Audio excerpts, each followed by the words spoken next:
बच्चे के पास सब कुछ है, वो बहुत खुश है, उसको किसी भगवान की जरूरत नहीं है, इसलिए मंदिर मंदिर वो जाता नहीं, उसके अंदर से आता ही नहीं। हम उसको खींच खींच के ले जाते हैं, ये शिव जी है पाँव पड़, ये हनुमान जी है इसके पाँव पड़।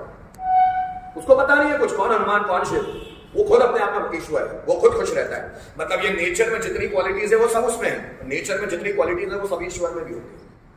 अगर आप भगवानों को देखेंगे तो उनमें भी वही क्वालिटी है जो प्रकृति में है, और बच्चे में भी सेम वही है। बच्चा बिना कारण के खुश हो सकता है, he is happy without reason, he is not having something but he is, उसके पास ऐसा कुछ नहीं है जिससे वो खुश हो सके, लेकिन वो खुश है, जिसको हम बोलते हैं सच्ची खुशी। और हमारी जो खुशी होती है वो वस्तुओं पे टिकी होती है, व्यक्तियों पे टिकी होती है। अगर वो मुझे मिल गया तो मैं खुश, वो नहीं मिला तो मैं दुखी। अगर मुझे मोबाइल पापा ने ले दिया तो मैं खुश, नहीं लिया तो मैं दुखी। अगर मुझे इंग्लिश आ गई तो मैं खुश हो जाऊंगा, इंग्लिश नहीं आई तो मैं दुखी। अगर मैंने कंपटीशन में जीता तो मैं अच्छा, अगर मैं कंपटीशन में नहीं जीता तो मैं अपनी ही नजरों में बुरा। हमारी खुशी आउटर है, बच्चे की खुशी इंटरनल है, इसलिए वो सादा खुश रहता है। उसका कोई खुश रहने का रीजन ही नहीं है। आप उसको टूटा खिलौना दे दो, वो घंटों खेल सकता है उस टूटे खिलौने से। हमको लगेगा ये टूटा खिलौना तो है, ये इतना खुश कैसे टूटे खिलौने के साथ? क्या इसको पता नहीं है टूटा है? उसको ये चीजें समझ नहीं आती, अच्छा क्या बुरा क्या, टूटा क्या बढ़िया क्या, ये उसको समझ नहीं आती। पाप क्या पुण्य क्या, धर्म क्या अधर्म क्या, अच्छा क्या बुरा क्या, सही क्या गलत क्या, उसको कुछ भी समझ में नहीं आता। इसलिए तो भगवान है, भगवान की नजरों में अच्छा बुरा सही गलत पाप पुण्य धर्म अधर्म इसकी कोई वैल्यू ही नहीं है। अब आप ये समझ के बैठे हो कि मंदिर जाना पुण्य का काम है, तो ये आपका कॉन्सेप्ट है, ईश्वर का थोड़ा नहीं। बहुत सारे लोग हैं जो मंदिर में नहीं जाते फिर भी वो ज्यादा धार्मिक है, सीधे भगवान से इंट्रोडक्शन है उनका, सीधे भगवान उनके पास आ जाते हैं, वो मंदिर जाने की जरूरत नहीं समझते। पता है क्यों?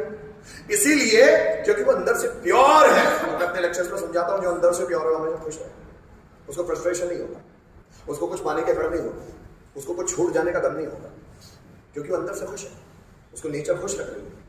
3 साल तक बच्चे को कहते हैं भगवान चलाता है, भगवान उसको इंस्ट्रक्ट करता है। देखो छोटे छोटे जो बच्चे रहते हैं ना, 1 महीने से लेकर 6 महीने तक के बच्चे, वो आसमान में देखते रहते हैं, उनकी आंखें आसमान में देखती रहती है और हंसती रहती है। वो कभी हंसते हैं, कभी रोते हैं, कभी डरावना फेस बनाते हैं, कभी अच्छा फेस बनाते हैं। बच्चे को देखो तब समझ में आएगा, ऑब्जर्वेशन करो उनका, क्यों कैसे कर रहे हैं। वो किसी से बात करने की कोशिश करें, कौन है वो किसी से बातें करते हैं। छोटे बच्चे 1 महीने से 6 महीने तक वो बातें कर रहे हैं किसी से। कोई अदृश्य आत्मा है, कोई अदृश्य शक्ति है जो उनको बहला रही है, जो उनको खुश कर रही है, जो कोई अदृश्य शक्ति है जो उनके साथ खेल रही है। हमको नहीं पता होता है छोटा बच्चा किसके साथ, 1 साल का बच्चा है वो अपना अपना बड़बड़ाता रहता है, किससे बात कर रहा है किसी को नहीं पता, वो किसी से बात कर रहा है, उसके सामने कोई इंसान नहीं है लेकिन वो अपना अपना बड़बड़ा रहा है, क्यों किससे बात कर रहा है। यही चीजें समझ में आने लायक है। वो अपना अपना खुश है, आप देखोगे वो हंस रहा है, खिलखिला रहा है, एक जगह से दूसरी जगह कूद रहा है और हंस रहा है, यहाँ से यहाँ कूद रहा है और हंस रहा है, फिर यहाँ से नीचे कूद रहा है हंस रहा है, फिर यहाँ से ऊपर चढ़ रहा है, मजा आ रहा है। उसके पास कोई रीजन नहीं है और वो खुश है। और हम बाहर आउटर वर्ल्ड में रीजन ढूंढते हैं, अगर मैंने ये कर लिया, मैंने ये नहीं किया। तो बड़े लोगों को बच्चे से ये चीजें सीखनी चाहिए कि वो इतना बेवजह खुश कैसे है। जब भी हम अपने आसपास के लोगों को देखते हैं जो खुश है, हमको अच्छा नहीं लगता, तो हम उसकी खुशी में गाड़ी करते हैं। पता है क्यों? Because we are not happy, that's why we interrupt their happiness.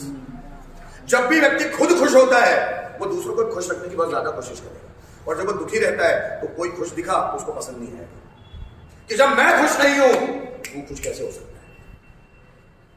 माँ बाप को भी देखना, जब माँ बाप पैसे कमाने की होड़ में चले जाते हैं तो वो दुखी रहते हैं, फ्रस्ट्रेटेड रहते हैं कि कितना स्ट्रगल है बाहर, और बच्चा घर आके देखते हैं बच्चा खेल कूद रहा है, अच्छा मस्ती मजाक करा, तो उनका दिमाग चुपचाप बैठ। क्यों? क्योंकि माँ बाप फ्रस्ट्रेटेड है ना, उनको बहुत स्ट्रगल करना पड़ रहा है। और ये बच्चा खुश कैसे रह सकता है? साला मैं इतना करने के बाद खुश नहीं हूं, ये इतना खुश कैसे?